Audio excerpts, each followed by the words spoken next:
আসসালামু আলাইকুম, শুভ সকাল বন্ধুরা। কেমন আছেন সবাই? আশা করি ভালো আছেন।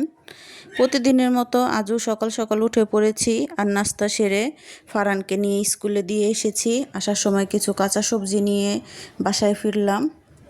আজকের বাজার থেকে এনেছি বেশ কিছু তাজা সবজি। মাছ মাংস যতই খাই না কেন, টাটকা সবজি কিন্তু কোনো বিকল্প নেই। এগুলো সুন্দর করে গুছিয়ে ফ্রিজে রেখে দিলাম, যাতে যখন খুশি ব্যবহার করতে পারি।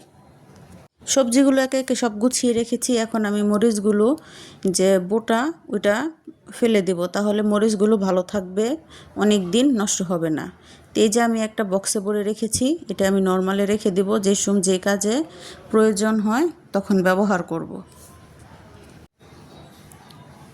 এরপরে কাজটা ছিল থালা বাসন পরিষ্কার করা।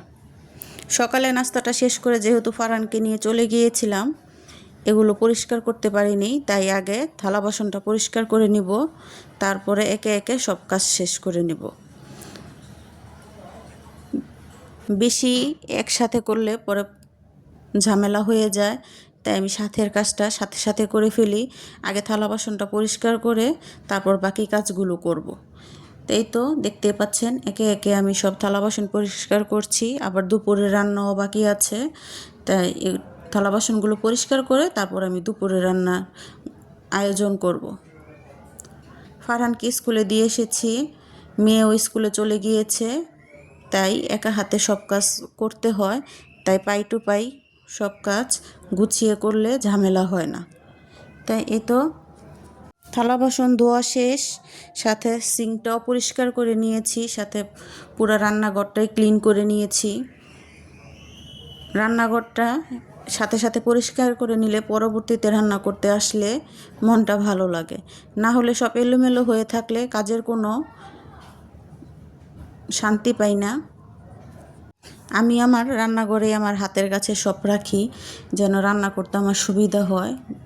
বেশ ভালোই আমার রান্নাঘরটা বড় আমার হয়ে যায়। তাই তো ডাইনিং টেবিলটা পরিষ্কার করে নিচ্ছি। এই ডাইনিং টেবিলটা আমার 8 বছর ধরে ব্যবহার করছি। আমি কোনো কাগজ বা রেক্সিন কিছুই ব্যবহার করি না, অলকলত এভাবে সবসময় পরিষ্কার করে রাখি। মাশাআল্লাহ ভালো, নষ্ট হয়নি এখনও।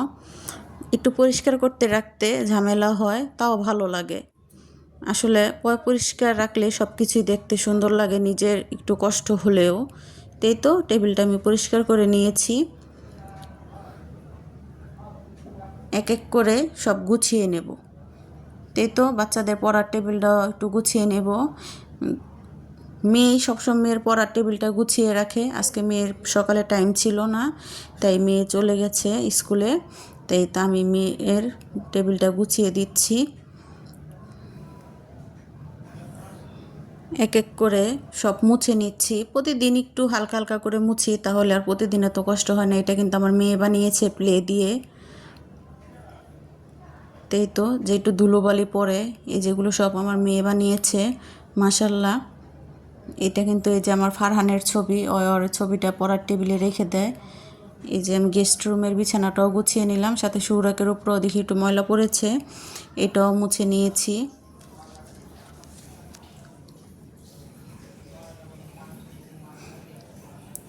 ঘরের কাজ শেষ হতেই চলে এলাম রান্নাঘরে। সকাল থেকে একটানা কাজ করার পর এবার পেটের চিন্তা।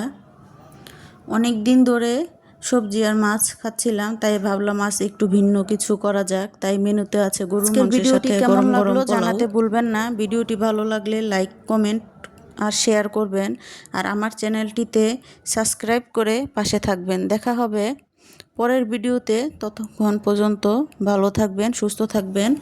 আল্লাহ হাফেজ।